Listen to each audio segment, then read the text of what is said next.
all right, sometimes when you get into things, you realize there might be a problem with your tile work. This is kind of the stage that you really want to address and pay attention to maybe what your layout's going to be, then try to make it look the best that you can. So if you can prepare during the framing stage for things that you might have an issue with your tile layout, this is the time to do it. So what I mean by that is that we're going to be using 6x6 tiles, and they have a bull nose that is a full 6-inch tile. And what I was intending on doing, since we're going to be narrowing in this area, I wanted to just have bull nose pieces going all the way up. So all the shower wall tile is going to be all the way up, and the bull nose would be just creating that bump out, and then the wainscoting would just be where you want it to be. So the problem is that it's 6 inches, and when I was measuring what my finished wall was here, so I got my drywall on this left wall to there is 6'2". So once I frame this in, I'm basically framing in 7 inches on either side. That's going to leave me a sliver. That's going to look really bad. It's definitely not what I'm looking for. So what I'm going to do is just buffer out this wall another 1.5 inches, maybe even 2 inches. I might add some 1/2 inch plywood onto here. But what it's going to do is it's going to offset my toilet into a bad position. Not bad, but just I'm going to have to go with a 10-inch rough in. That's most likely what I'm going to do. So luckily there's options, easy options like that. But once I get this wall completely flush to where I want it, then I'll address this toilet flange. I still have the ceiling open up below. So if I had to, I could try to move this toilet out a little bit to make that work. But they do have options. I could go with a 10-inch. But furring this out is going to be the best option. I really don't want to cut those tiles in half and have basically a grout joint going right up through the middle. We're also doing a half pattern on the tiles, so I just don't think it's going to look good trying to get another grout joint on this front wall. So I'd rather make sure that I have enough room than to have to deal with that.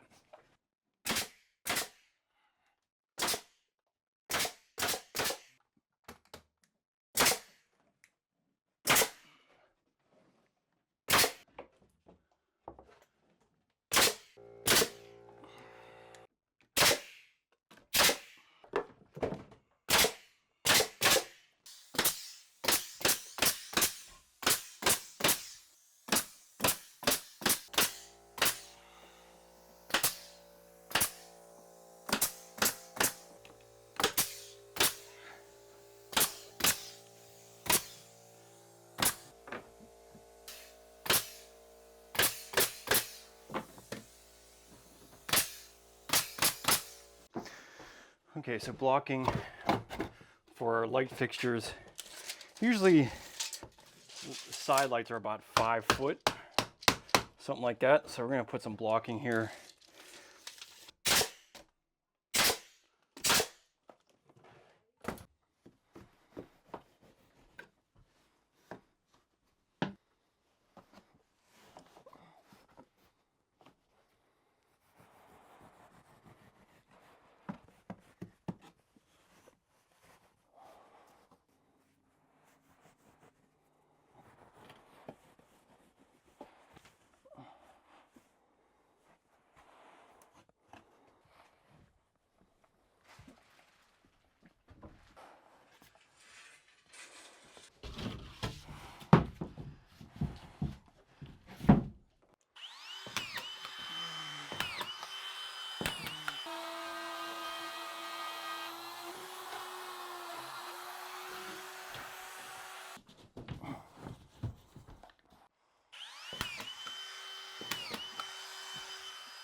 Okay, so we need to frame this wall in.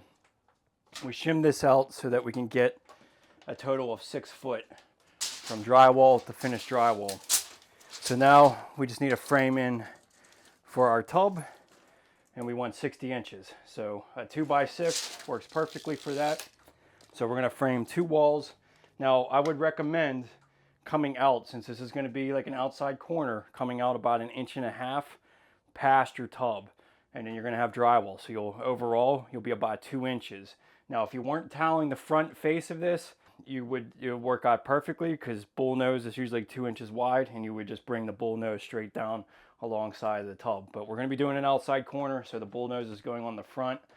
But just, a good rule of thumb is just going 1.5 inches for your framing past the edge of your tub. That'll give you enough room to put waterproofing and stuff down alongside the tub. So we have a 32-inch tub. I'm going to make this 33.5. So I want to make sure that I stay square with my wall. So even before you frame these walls, just make sure that your wall is straight and that everything is in line with one another. This would be the time to fix that if there was any issues there. So I'm just going to use my level here, use my square, because I don't really have anything back here for reference, and I'm just going to make sure that it stays square with my wall. And this is going to be tight up against the wall.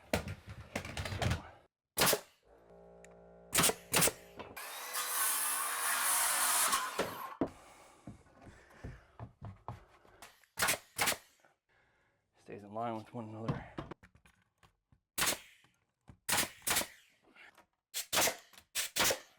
Make this plumb.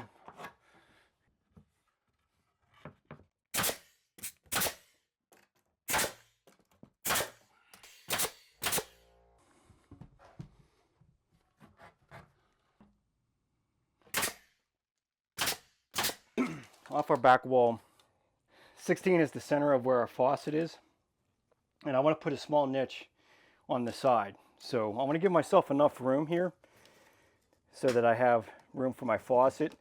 So I'm going to put another stud here. We'll probably just make our niche like 10 inches wide.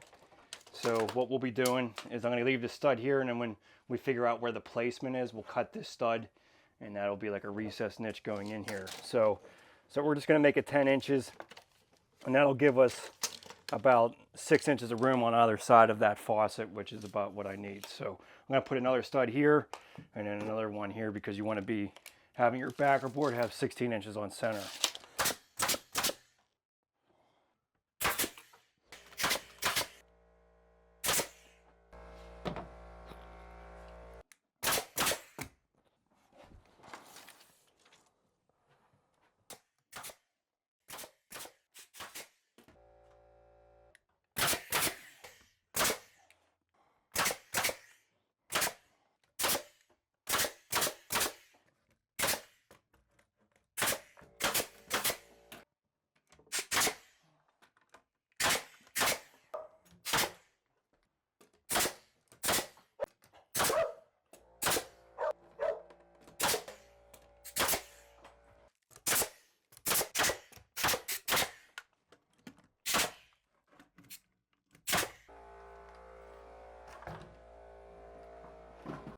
So R15.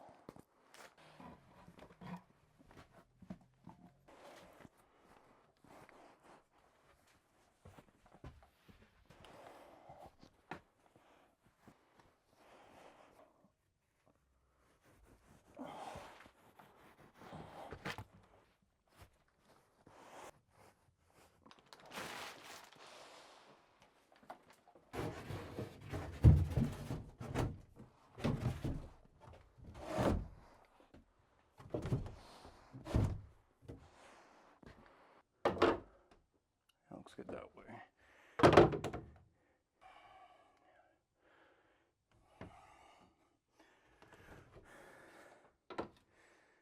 Yeah, that's pretty good that way too.